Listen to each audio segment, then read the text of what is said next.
Hello, this is Mark Wildman of Wildman Athletica, and today we're going to be talking about double heavy club alternating outside circles. As usual, we would like to make the name of our activity just contain all of the information that is in the activity. So double, 2 clubs, heavy, that's in there, alternating outside circles. The circles are going to be going outside and the arms are going to alternate. I know it's crazy. When we do this activity, the most important thing is our starting position, our order position. We want this bone to be vertical. We want this to be at 90 degrees. If this is not at 90 degrees or this is not vertical, something is going to be much more difficult. It's going to be hard. Normally, when people pick up 2 clubs for the first time, they collapse back. 2 hands come back, they lift their rib cage up, they arch really hard, and they kind of rest the clubs on their body. What we want to do is push our elbows forward, drag them along our body, and drive our rib cage down so that we can squeeze our glutes. With these double club activities, we are going to be creating a lot of radiating tension in the lower part of our core. The upper part of our core will move up here and into the rib cage. The lower part of our core is going to stay really locked down as much as we can. We can move our legs a lot more, but it's going to require you to create more stability with your upper body. So it is always a trade-off between moving as little as possible to keep your club from moving so that it doesn't get out of whack, and figuring out where you're going to get the actual movement from in your body. As with our normal single hand outside club, start in order position. We're going to rotate our body. We are going to push, tip, swing, pull, elbow comes in. Avoid the over tracking. This is going to kill you on this exercise.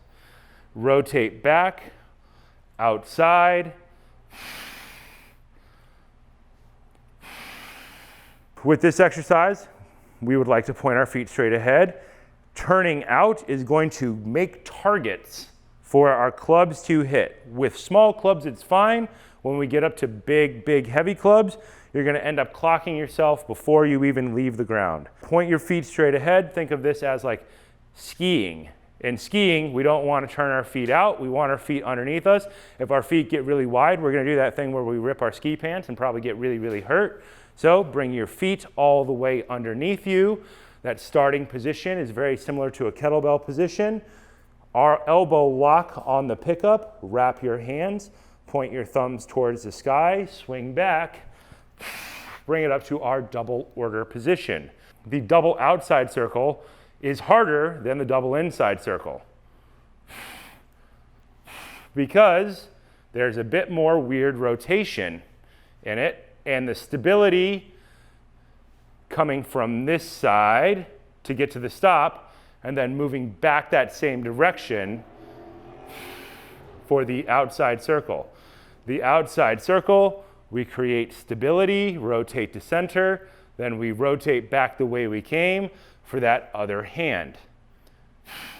Double 15s, one is longer than the other, don't let that mess you up.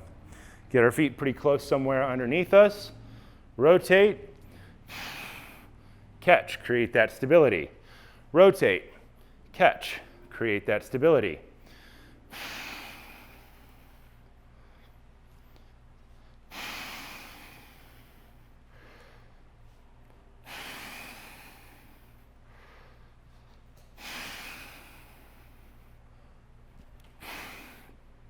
$20 pounds.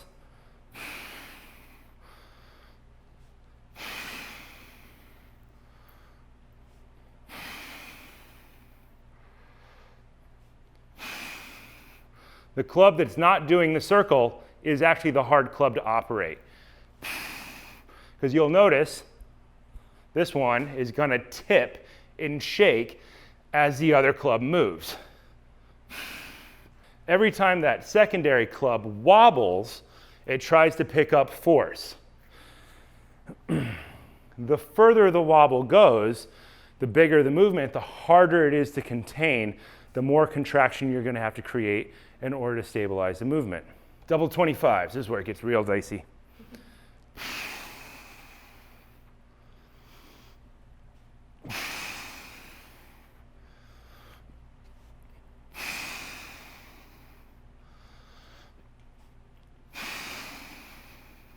You'll notice with the double 25s, I start having to catch with my legs.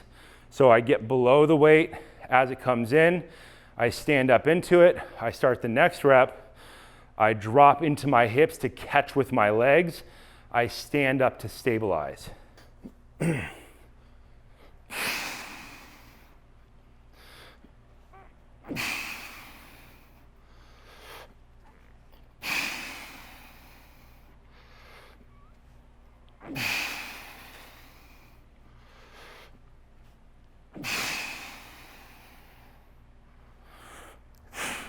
In the training that I do, we tend not to have arm days or arm exercises because, for the most part, kettlebells will work your triceps like crazy because there's a ton of presses, and clubs will work your biceps like crazy because you're always catching in the order position.